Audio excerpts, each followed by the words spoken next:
जे काही क्लॉजेस आहेत This call is now being recorded. ते क्लॉजेस आपण बघितले होते एनर्जी कन्झर्वेशन ऍक्ट 2001. ठीक आहे, त्यामध्ये जे जे काही रूल्स अँड रेग्युलेशन त्या ऍक्ट मध्ये आपण इन्क्लूड केलेले आहे तर ते इन्क्लुडिंग ऍक्टचे रूल्स आपण लास्ट लेक्चरला बघितले. नेक्स्ट पॉइंट आहे आपला BEE and it's rule, bureau of energy efficiency and it's rule, bureau of energy efficiency. ठीक आहे, त्याआधी what is mean by energy efficiency. Energy efficiency काय असते ते आपण बघू. थोडक्यात जर सांगायचं झालं एनर्जी इफिशियन्सी म्हणजे काय की आपण जेवढे इनपुट देतोय इक्विपमेंट असेल मशिनरीज असेल तर त्या इक्विपमेंटला आपल्याला आउटपुट किती भेटतं आहे यावरती त्या इक्विपमेंटची त्या मशिनरीची इफिशियन्सी डिपेंड असते. So something is more energy efficient if it delivers more service output for the same energy input or the same service output or less energy input. ठीक आहे, आपण किती इनपुट देतोय त्यावरती ते इक्विपमेंट किंवा ते मशीन किती आउटपुट देत आहे त्याचा जर रेशो आपण फाइंड आउट केला तर ते म्हणजे तुमचं एनर्जी इफिशियन्सी. जर एक्झाम्पल सांगायला जर झालं तर आपण जर व्हेकल असेल व्हेकलमध्ये आपण इनपुट काय देतो फ्युएल देतो. ठीक आहे, आपण पेट्रोल त्यामध्ये टाकत असतो आणि त्या एका लिटरमध्ये ती व्हेकल किती किलोमीटर चालते. ठीक आहे, 1 लिटरमध्ये किती किलोमीटर चालते तर ते झालं तिचं ऍव्हरेज, त्यालाच आपण म्हणतो इफिशियन्सी. एका लिटरमध्ये एखादी व्हेकल जर 60 किलोमीटर चालत असेल दुसरी एखादी व्हेकल जर 80 किलोमीटर चालत असेल तर as compare to 60 kilometre 80 kilometre चालणारी जी व्हेकल आहे तिची इफिशियन्सी इज मोर. ठीक आहे, सो त्याला आपण म्हणतो एनर्जी इफिशियन्सी. ठीक आहे, energy efficiency is using less energy to provide the same service output. Energy efficiency is using less energy to provide the same service output. आता एक्झाम्पल मध्येच तुम्हाला मी सांगितलं का 2 व्हेकल सेम आहे. एका व्हेकल मध्ये आपण 1 लिटर पेट्रोल टाकतो दुसऱ्या व्हेकल मध्ये पण आपण 1 लिटर पेट्रोल टाकतो आहे. एक व्हेकल 60 किलोमीटर जाते तर तीच दुसरी व्हेकल त्याच एका लिटर मध्ये 80 किलोमीटर चालते. म्हणजे सेम इनपुट दिलेलं आहे, इनपुट 1च लिटर दिलेलं आहे तरी दोघांच्या आउटपुट मध्ये डिफरन्स आहे. सो एनर्जी इफिशियंट इक्विपमेंट कोणतं म्हणता येईल मग आपल्याला, जी व्हेकल 80 किलोमीटर जाते एका लिटर मध्ये ती आपण एनर्जी इफिशियंट इक्विपमेंट म्हणू शकतो. ठीक आहे, energy efficiency is using less energy to provide the same service output. Same energy same input देतोय आणि आउटपुट आपल्याला जास्त भेटतंय तर त्याला आपण म्हणतो energy efficient. Improving energy efficiency can make a real difference. It save money. ठीक आहे, बरोबर आहे, इट सेव्ह मनी. इफिशियन्सी जास्त भेटली म्हणजे काय, पैशांची बचत.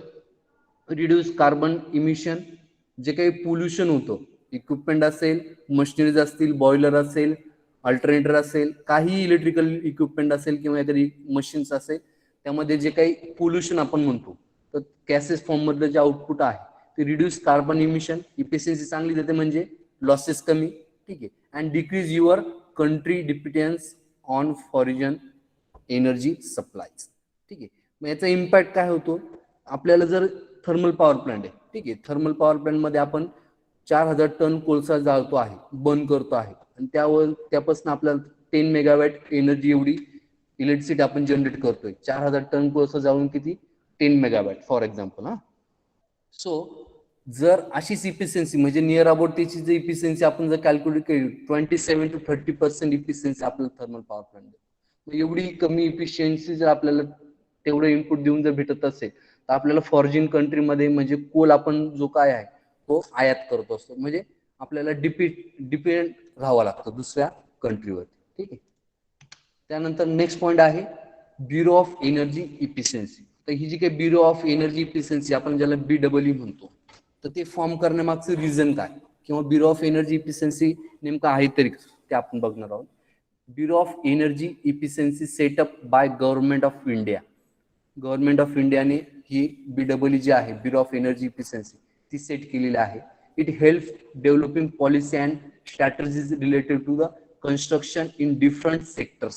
construction in different sectors. Different sector मध्ये जे काही कन्स्ट्रक्शन सुरू आहे किंवा जी एनर्जी सिनेरिओ आहे त्यावरती regulation policies and strategy form करण्यासाठी आपण हे गव्हर्नमेंट ऑफ इंडिया आणि ब्युरो ऑफ एनर्जी इफिशियन्सी हे एस्टॅब्लिश केलेले आहे. त्यानंतर नेक्स्ट पॉईंट आहे create function of bureau of energy efficiency. नेमकं त्यांचा रोल काय आहे? ठीक आहे. Create awareness and disseminate information on energy conservation. Awareness पब्लिकमध्ये एनर्जी इफिशियन्सी किंवा एनर्जी कन्झर्वेशनचा अवेअरनेस प्रोड्यूस करण्याचं एम त्यांच्या समोर आहे. Arrange training programmes on energy conservation techniques. त्यावरती वर्कशॉप्स असतील, डेव्हलपमेंट प्रोग्राम्स असतील, वर्कशॉप्स असतील, सेमिनार्स असतील, वेबिनार्स असतील, ते अरेंज करण्याचं काम हे ब्युरो ऑफ एनर्जी इफिशियन्सी करतं, जेणेकरून पब्लिकमध्ये एनर्जी कन्झर्वेशनचे जे काही इम्पॉर्टन्स आहे, त्या टेक्निक्स आहे, त्या स्प्रेड करण्यामागचा त्यामागचा उद्देश असतो. Develop minimum energy performance standards. Minimum energy performance standards जे काही स्टँडर्ड्स आपण बघितले ऍक्ट मध्ये, 2001 जो आपण इलेक्ट्रिसिटी ऍक्ट बघितला, त्यामध्ये जे काही स्टँडर्ड्स आहे ते परफॉर्मन्स स्टँडर्ड्स ठरवून देण्याचं काम कोण करतो? तुमचं bureau of energy efficiency. Design standards for labelling the equipments and appliances. ठीक आहे. स्टार लेबलिंग्स असतील, एनर्जी इफिशियंट लेबलिंग्स असतील, तर ते डिझाईन करण्याचं काम कोण करतो? तुमचं हे bureau of energy efficiency. Develop specific energy consumption norms. Develop specific energy consumption norms. जे काही एनर्जी कन्झम्पशनचे जे नॉर्म्स आहेत ते डेव्हलप करायचं काम कोण करतो? तुमचं BEE, bureau of energy efficiency. Design and develop energy reporting system and formats. ठीक आहे. एनर्जी ऑडिटर आहे, एनर्जी मॅनेजर्स आहे. ही जे ऑडिटर्स आहे, ही जे मॅनेजर्स आहे, जे एनर्जी कन्झर्वेशन किंवा एनर्जी ऑडिटचं जे काम करतात, तर ते करत असताना जो काही रिपोर्ट आहे, जो स्टँडर्ड मेंटेन केलेला आहे किंवा जे फॉर्मॅट्स आहे ते मेंटेन करण्याचं किंवा ते डिझाईन करण्याचं काम कोण करतं? Bureau of energy efficiency. Recommended actions to be taken on finding of energy audits. Energy audit कडनं, मॅनेजर कडनं जे काही ऑडिट केलं जातं त्यावरती जे काही ऍक्शन्स टेकन्स आहे ते रिकमेंडेशन कोणाकडनं घेतले जातात? Bureau of energy efficiency. ठीक आहे. त्या ह्या पद्धतीचे जे काही लेबलिंग्स आहे, हे लेबलिंग्स आपल्याला बघायला भेटतात इक्विपमेंट्स वरती. Bureau of Energy Efficiency has made a compulsory for every manufacturer to paste label on their product such as refrigerator, air conditioner, tube lights and lamps to indicate the power saving and energy consumption so that consumer can be aware about the energy consumption in the appliances. ज्यावेळेस consumer appliances purchase करतो, खरेदी करतो, त्यावेळेस त्या कंझ्युमरला ते equipment yearly किती energy consume करणार आहे, तर ते त्याला परचेस करायच्या वेळेस किंवा इक्विपमेंट बघितल्यानंतर किंवा अप्लायन्सेस बघितल्यानंतर त्यावरती लगेच कळालं पाहिजे. तर तेच महत्वाचं आहे. तर ते डिझाईन करण्याचं किंवा ही लेबलिंग स्टँडर्ड मेंटेन करण्याचं काम कोण करतं? Bureau of energy efficiency. ठीक आहे. सो ही लेबलिंग आपण इक्विपमेंट वरती बघत असो, CFL असेल, रेफ्रिजरेटर असेल, एअर कंडिशनर असेल किंवा लॅम्प्स असतील, तर यामध्ये ही तुम्हाला लेबलिंग्स तुम्हाला बघायला भेटतील. ठीक आहे. देन हे डिफरंट लेबलिंग्स तुम्हाला इक्विपमेंट वरती बघायला भेटतील. स्टार रेटिंग्स असतील, एनर्जी इफिशियन्सी असेल, the EU means energy unit, national and international labels for household appliances and office equipment.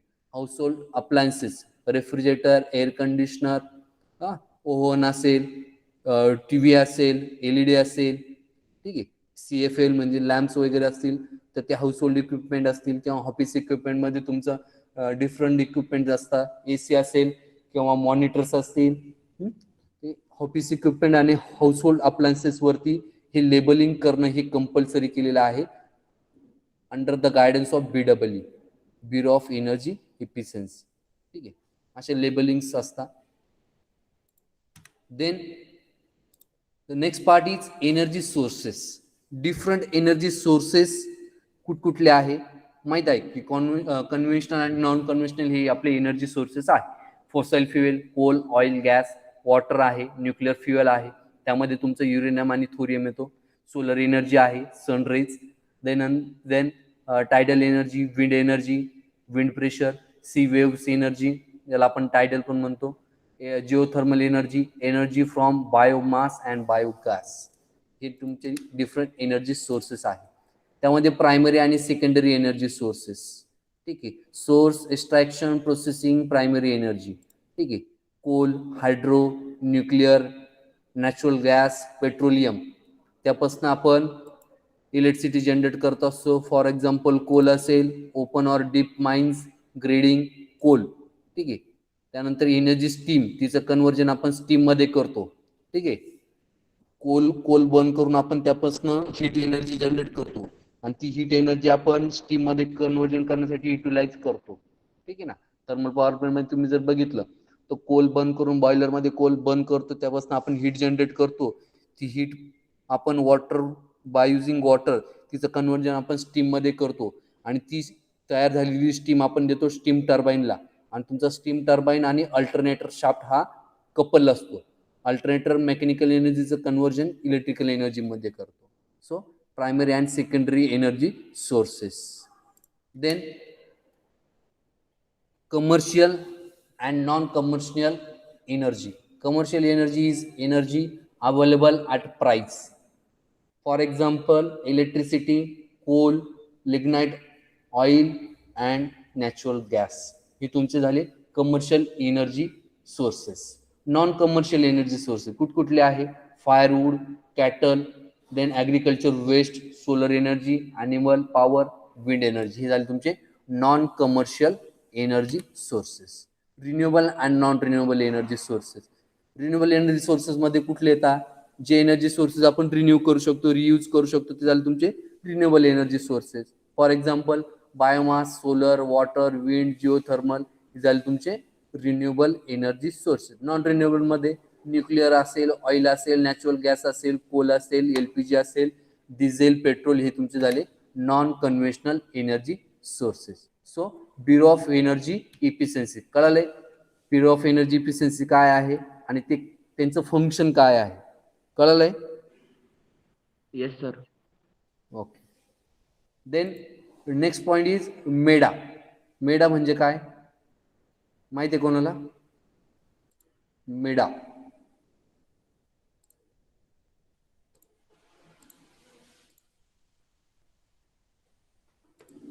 Maharashtra energy development agency, त्याला आपण म्हणतो MEDA, Maharashtra energy development agency. So त्या एजन्सीचा काय रोल आहे?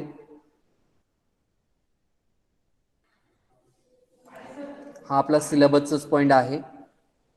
MEDA, Maharashtra energy development energy. ठीक आहे. So objective of MEDA, long form लक्षात राहू द्या, एमसीक्यू मध्ये तुम्हाला विचारू शकता. ऑनलाईन जर एक्झाम तुमची कंडक्ट जर झाली तर त्यामध्ये मल्टिपल चॉईस मध्ये तुम्हाला हा क्वेश्चन असू शकतो. What is the long form of MEDA? Maharashtra energy development agency. What is the long form of BW? Bureau of energy efficiency. ठीक आहे. So objective of MEDA, promote and develop non-conventional, renewable and alternate energy source and technology.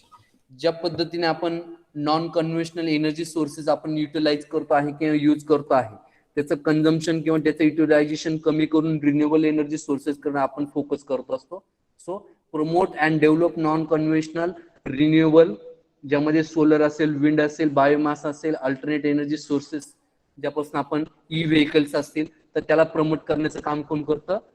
मेडा. हा त्यांचा main objective जो आहे. Assist GOI, GOM in renewable energy programs.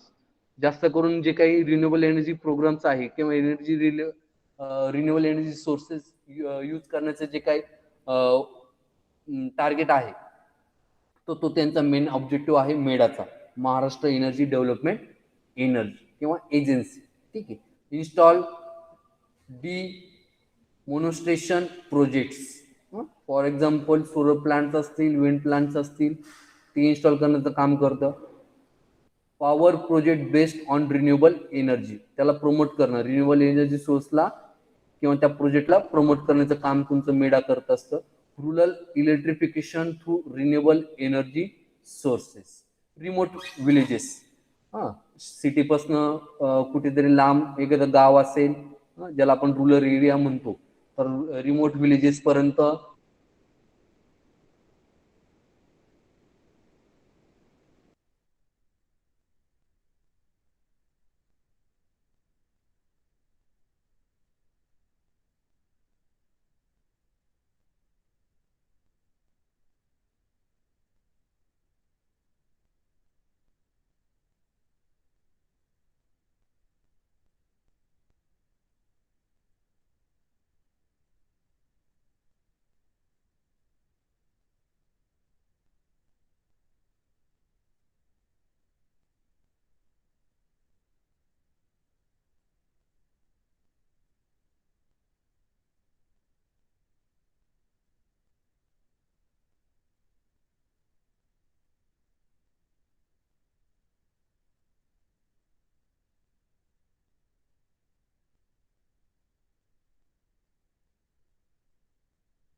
ठीक आहे. So rural electrification through renewable energy sources, जे काही rural areas आहे त्याकडे इलेक्ट्रिफिकेशन करण्याचा मेन फोकस असतो, पण त्यातल्या त्यात रिन्युएबल एनर्जीकडे जास्त फोकस आहे. Implement energy conservation act 2001 and related scheme. आलं लक्षात की जो आपण एनर्जी कन्झर्वेशन ऍक्ट 2001 जो बघितला, त्यामध्ये जे काही रूल्स रेग्युलेशन दिले आहेत, त्यामधल्या ज्या काही स्कीम्स आहेत, तर त्या इम्प्लिमेंट करण्याचं काम हे मेडा करत असतं, महाराष्ट्र एनर्जी डेव्हलपमेंट एजन्सी. ठीक आहे. त्यानंतर present power scenario of the state. Current जो सिनॅरिओ आहे, फॉर एक्झाम्पल थर्मल एनर्जी पासून किती जनरेशन होतं, सोलर पासून किती होतं, विंड पासून किती होतं, ओव्हरऑल लोड डिमांड किती आहे स्टेटची म्हणजे महाराष्ट्राची, तर ते प्रेझेंट करण्याचं, तो सिनॅरिओ प्रेझेंट करण्याचं काम हे महाऊर्जा मेडा, महाराष्ट्र एनर्जी डेव्हलपमेंट एजन्सी करत असते. त्यामध्ये largest power generating state in India, total install capacity. ठीक आहे. तर largest power generating state in India, इंडियामध्ये सर्वात जास्त इलेक्ट्रिसिटी जनरेट करणारा स्टेट कोणता आहे, टोटल इन्स्टॉल कॅपॅसिटी कोणती आहे, ते प्रेझेंट करण्याचं काम करतो तुमचं मेडा. ठीक आहे. Leading industrial state and having nearly 3 lakh LT industries and 8,700 ST industries, low tension आणि हाय टेन्शन इंडस्ट्रीज. तर त्यांना त्यांचा जो काही सिनॅरिओ आहे तो प्रेझेंट करण्याचं काम तुमचं मेडा करत असतं. 88.4 of generation is from fossil fuels. ठीक आहे. म्हणजे जे काही तुमचे थर्मल पॉवर प्लांट्स आहे, न्यूक्लिअर पॉवर प्लांट्स आहे, यापासून नियर अबाउट 88% जनरेशन होतं, आणि रिमेनिंग जे जनरेशन आहे near about 20 to 21, near about 10 to 12% हे जे जनरेशन आहे हे रिन्युएबल एनर्जी सोर्सेस पासून होतात. ठीक आहे. तर हा जो काही पर्सेंटेजचा रेशो आहे 88%, हा आपल्याला कमी करायचा आहे. म्हणजे आपल्याला रिन्युएबलला प्रमोट करायचा आहे. हा जो काही नॉन रिन्युएबल एनर्जी सोर्सेस पासून आपण जे जनरेशन करतोय 88%, ते आपल्याला कमी करायचं आहे आणि रिन्युएबल एनर्जी सोर्सेसचं जनरेशन आपल्याला वाढवायचं आहे. Average power defect is 2500 megawatt. ठीक आहे. Average power defect. Energy storage of 13.4, और हे कोणतं आहे तुमच्या एनर्जी स्टोरेज, एनर्जी स्टोअर किती करतो आपण 13.4 अकॉर्डिंग टू 2002 2003 इयरचा तुमचा हा रेशो आहे. Project and average growth state 5.9% for the period up to 2017. ठीक आहे. ॲव्हरेज ग्रोथ सांगितलेली आहे प्रोजेक्टची, तर ती दिलेली आहे. त्यानंतर install power capacity India acts on 2004. 2004च्या ज्या सर्वेनुसार आहे की install power capacity in Maharashtra, MSEB Maharashtra state electricity board, near about 9,771 megawatt एवढं जनरेशन MSEB करत असते. त्यानंतर DPC, ठीक आहे, ही 728 एवढी जनरेशन करत असते. ह्या प्रायव्हेट कंपन्या आहेत. Tata power 1774, BSES 500 megawatt, central share of Maharashtra म्हणजे NTPC आणि NPC हे जवळपास 2,500 मेगावॅट एवढं जनरेशन करत आहे.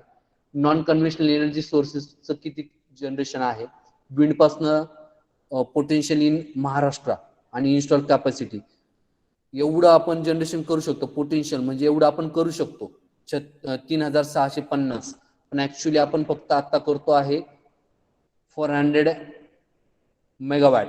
ठीक आहे. बायोगॅस को generation 1000 megawatt, biomass 781, small hydro 599. Municipal corporation जे आहे महाराष्ट्रामध्ये त्या जवळपास 287 मेगावॅट पर्यंत जनरेशन करतंय. इंडस्ट्रियल वेस्ट, ॲनिमल वेस्ट असेल किंवा म्युनिसिपल वेस्ट असेल, तर त्या इंडस्ट्रियल वेस्ट पासून किंवा इंडस्ट्रियल वेस्ट असेल त्यापासून आपण 350 मेगावॅट एवढं जनरेशन करतो. पॅटर्न ऑफ एनर्जी जनरेशन, आता हा जो काही पॅटर्न आहे हा सुद्धा तुमचा मेळाच प्रेझेंट करत असतो, पब्लिश करत असतो. स्टीम म्हणजे थर्मल पासून जवळपास आपण 81% एवढं जनरेशन करतो. टोटल जनरेशनच्या 81% आपण थर्मल पॉवर प्लांट पासून जनरेट करत असतो.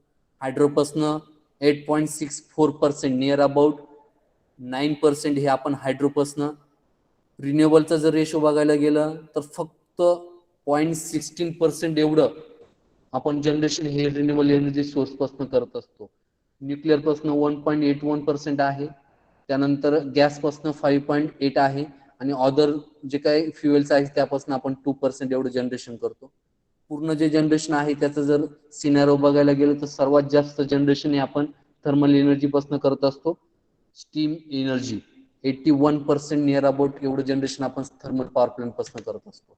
पॅटर्न ऑफ एनर्जी कन्झम्पशन, जे काही डिफरंट कन्झ्युमर्स आहे आपल्याला, कन्झ्युमरचे डिफरंट टाइप्स आहे. Industrial consumer, agriculture consumer, domestic, commercial, railway, street light, other and interstate. हे जे काही कन्झ्युमर्स आहेत, या कन्झ्युमर मध्ये आपली जी काही एनर्जी आपण जनरेशन करतो तिचं कन्झम्पशन कुठे कुठे कुठल्या कन्झ्युमरला किती कन्झम्पशन आहे त्याचा सिनारिओ आपल्याला स्क्रीनवरती दिसतो आहे. इंडस्ट्रियल कन्झ्युमरला नियर अबाउट 36% जातो आहे. ऍग्रिकल्चर कन्झ्युमर 21% एवढं कन्झम्पशन करत आहे. डोमेस्टिक कन्झ्युमर आहे तो 24% आहे. कमर्शियल कॉम्प्लेक्स आहे किंवा कमर्शियल कन्झ्युमर्स आहे तो आहे 9.35%. Railway, central government railway, RRB, तर त्यामध्ये 3.5% एवढं एनर्जी कन्झम्पशन हे रेल्वेचं आहे. Street lighting, national, international, expressway, जेवढे काही आपले रोडवेज आहे, रेल्वेज आहे, त्यामध्ये लागणारे जे काही स्ट्रीट लाईट्स आहे त्यामध्ये कन्झम्पशन होतं नियर अबाउट 1.3%. त्यानंतर इंटरस्टेट, ठीक आहे, इंटरकनेक्टेड स्टेटमध्ये फक्त 0.3% एवढं आपलं एनर्जी कन्झम्पशन होतं. ऑदर्स मध्ये तुमचे 3.6% एवढं ऑदर्स मध्ये येतं. तर अशा पद्धतीचं आपण टोटल जे जनरेशन करतो तर कन्झम्पशन अशा पद्धतीचं आहे. सर्वात जास्त मोठा कन्झ्युमर कोणता आहे मग तुमचा इंडस्ट्रियल कन्झ्युमर. किती कन्झम्पशन आहे त्यांचं 36.34%. आणि 2 नंबरला तुमचं डोमेस्टिक आणि 3 नंबरला ऍग्रिकल्चर कन्झ्युमर. लक्षात ठेवा सर्वात मोठा कन्झ्युमर कोणता आहे तुमचा इंडस्ट्रियल कन्झ्युमर. किती पर्सेंट कन्झ्युम करतं 36.34% टोटल जनरेशनच्या अकॉर्डिंग्स. त्यानंतर potential for energy conservation in state. आपण किती एनर्जी कन्झर्वेशन करू शकतो महाराष्ट्र स्टेटमध्ये ते दिलेलं आहे. Industrial sector near about 25% energy conserve करू शकतो, एनर्जी वाचू शकतो. ठीक आहे, म्हणजे अॅन्युअल कन्झर्वेशन जर बघितलं तर 4359 एवढी सेव्हिंग करू शकतं industrial sector. Agriculture near about 30% एवढं एनर्जी कन्झर्व करू शकतं. Domestic 20%, commercial sector 30%. तर हा जो काही चार्ट दिलेला आहे तर हा फोकस आहे की इंडस्ट्रियल सेक्टर मधलं एनर्जी कन्झर्वेशन वाढवायचं आहे, ऍग्रिकल्चर मधलं वाढवायचं, डोमेस्टिक आहे, कमर्शियल सेक्टर्स आहे, यावरचं जे काही एनर्जी कन्झर्वेशन आहे ते आपल्याला वाढवायचं आहे. तर हा मेन मोटो आहे मेडाचा. त्यानंतर डिझायनेटेड agency MEDA. Therefore, the MEDA prime responsibility to carry out all energy conservation activity in a state of Maharashtra. MEDA will play following important roles. कुठले important roles आहे? Development agency, facilitator and regulator of body. ठीक आहे, तर हे सर्व मेडा करत असतं. आपल्या नाशिकमध्ये सुद्धा मेडाचं ऑफिस आहे. ठीक आहे, महाराष्ट्र एनर्जी डेव्हलपमेंट एजन्सी. 2 वर्षापूर्वी आपले ज्यावेळेस फिजिकली आपले व्हिजिट व्हायचे त्यावेळेस आपण मेडाला व्हिजिट केलेली होती. ठीक आहे, as a developed agency, preparation of energy use, data banks, formatting policy and programmes, energy conservation building codes, electrical energy through school education, awareness program on energy conservation awards, printing brochures, pamphlets, magazines on electrical energies. जे तुम्हाला आठवत असेल जो आपण electrical safety weak जो आपण हे करतो, कंडक्ट करतो किंवा अरेंज करतो, तर ते सुद्धा तुमच्या मेडाच्या अंतर्गतच येतं. त्याचा मेन मोटोच आहे की पब्लिकला एनर्जी सेफ्टीवरती अवेअरनेस द्यायचा. त्यानंतर फॅसिलिटरमध्ये BW येतं तुमचं, bureau of energy efficiency, promote electrical energy through DSM programmes, assist म्हणजे ब्युरोला पण असिस्ट करतं, promote private public partnership of energy, electrical energy projects, deliver mechanism, service, establish state energy conservation fund. जो काही फंड आहे energy conservation साठी लागणारा जो फंड आहे तो सुद्धा मेडा डेव्हलप करत असतं. हे सर्व जे काही बॉडीज आहे त्या बॉडीज सुद्धा मेडा डिझाईन करत असते. Energy audits for designated consumer, ensure that designated consumer appointed energy managers implement standards and labeling program, ensure compliance with norms and codes, direct mandatory display of energy, electrical energy labels on specific equipments. या सर्व ज्या काही bodies आहे हे मेडा develop करत असतं किंवा publish करत असतं. ठीक आहे, या सर्व गोष्टी ह्या तुमच्या मेडाच्या अंडर येतात. तर activities undertaken by MEDA, general managers, project executor आणि project executor, mechanical, chemical, civil आणि इलेक्ट्रिकल ह्या सर्व पोस्ट ह्या तुमच्या मेडाच्या अंतर्गत असतात. Strategy plan of 1000 megawatt power saving. मेडाचा हा एक मेन मोटो आहे की जवळपास 1000 मेगावॅट पॉवर सेव्हिंग करण्याचा. तर त्या सर्व पॉलिसीज ह्या अंतर्गत येतात. त्यानंतर strategy plan of 1000 megawatt power saving, energy efficiency programme as per strategy plan. हे करण्यासाठी काय काय स्ट्रॅटेजी प्लॅन केलेले आहे मेडाने. Government institution programme on energy, industry energy efficiency programme, building energy efficiency programme, residential efficiency lightning programme, solar water heating programme, research project and agriculture transport. हे सर्व activity मेडा conduct करतं. त्यांचा त्यामागचा एम काय आहे, जवळपास 1000 मेगावॅट एवढी पॉवर सेव्हिंग झाली पाहिजे. ठीक आहे, CFL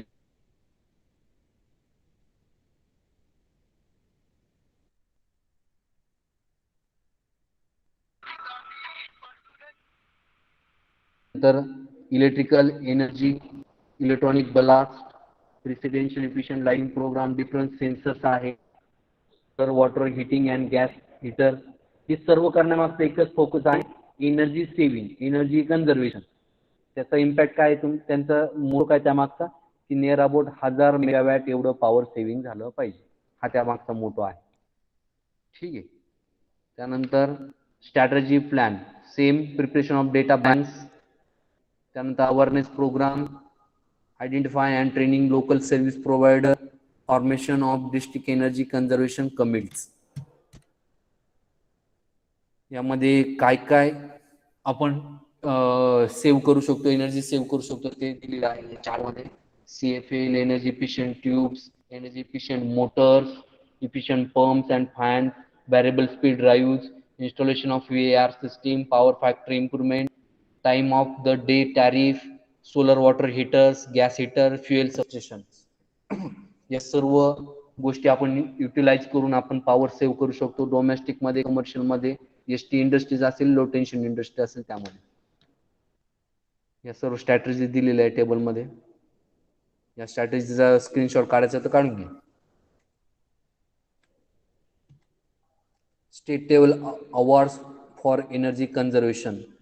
तर एनर्जी कन्झर्वेशनचा अवॉर्ड सुद्धा या मेडाला भेटलेला आहे, ते यामध्ये दिलेलं आहे. ठीक आहे, आता हे MU वगैरे आपल्या सिलेबसच्या बाहेर आहे. आपल्याला फक्त फोकस करायचा आहे what is mean by MEDA, मेडाचं फंक्शन काय आहे, त्याच्या रूल्स अँड रिस्पॉन्सिबिलिटी काय आहे, ते आपलं फोकस होतं. त्यानंतर ते कशावरती फोकस करतात, त्यानंतर त्यांचं पब्लिश करण्याच्या ऍक्टिव्हिटी कुठकुठल्या आहे, पॅटर्न्स कुठकुठले एनर्जी कन्झम्पशनचे, installation scenario, current scenario, power scenario publish करण्याचं काम सुद्धा तुमचं मेडाचं आहे. हे सर्व गोष्टी आपल्याला बघायच्या आहे. ठीक आहे, कळलंय मेडा स्टुडंट्स? Yes sir. आवाज येतोय? हो सर. ओके ओके ओके, ठीक आहे.